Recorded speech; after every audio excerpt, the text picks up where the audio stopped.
নমস্কার বন্ধুরা, আমি সুশান্ত। ভোট চলে এসেছে, তাই দেখতে পাচ্ছি প্রতিদিনই মিটিং মিছিল লেগে রয়েছে।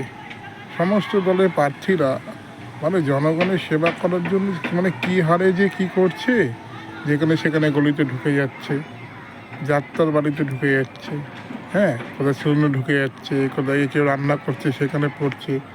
কিন্তু আর এই 5 বছর পর আবার দেখা যাবে এদেরকে, বুঝেছেন তো? তাই ভোট যখন দেবেন এই সমস্ত আধিক্যতা এই সমস্ত দেখে দেবেন না। ভোট দেবেন যে এরা বিগত 5 বছরে কি করেছে। ঠিক আছে, আপনাদের পাড়া যেই প্রার্থী হোক না কেন, আপনি দেখবেন যে 5 বছর সে কী কাজ করেছে। যদি সে কাজ না করে থাকে তাহলে অপর কাউকে সুযোগ দেওয়া উচিত।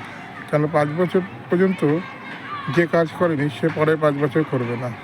আর আমাদের মাননীয় মুখ্যমন্ত্রী যিনি মিথ্যাশী, উনি তো 5 বছর আগেই বলেছে 99% কাজ হয়ে গেছে।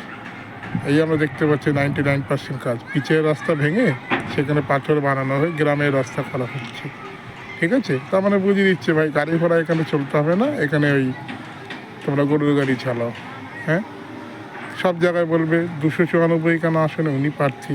তাহলে তো আগের বারে বিধানসভায় আপনার 77 জন বিজেপি প্রার্থী ছিল, তার আপনি এক জায়গায় না 77 জায়গায় হেরেছেন। শুভেন্দু অধিকারী নন্দীগ্রামে লোডশেডিং করেছিল, কিন্তু 77 জায়গায় তো লোডশেডিং করতে পারেনি। তাহলে আপনি 77 জায়গায় হেরেছেন। একজন এমন মহিলা যার কোনো শিক্ষা নেই, যার মুখের ভাষা নেই, যার কোনো রুচি নেই, তিনি আমাদের রাজ্যটাকে চালাচ্ছে।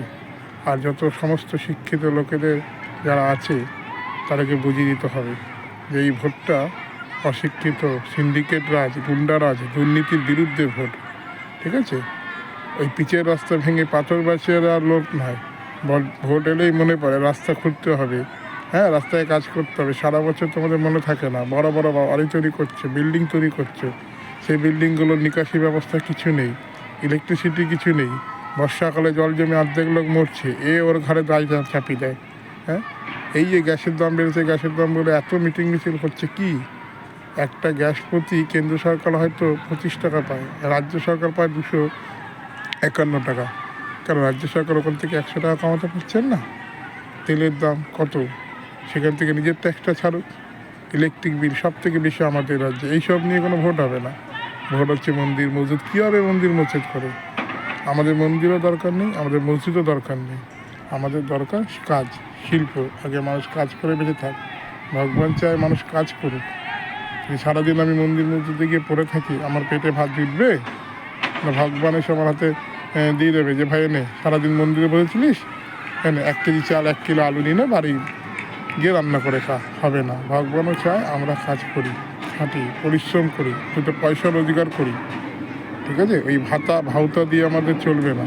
আমাদের চাই শিক্ষা, স্বাস্থ্য, উন্নত চিকিৎসা ব্যবস্থা, উন্নত পরিবহন ব্যবস্থা, উন্নত নিকাশি ব্যবস্থা। এইগুলো নিয়ে ভোট করা উচিত।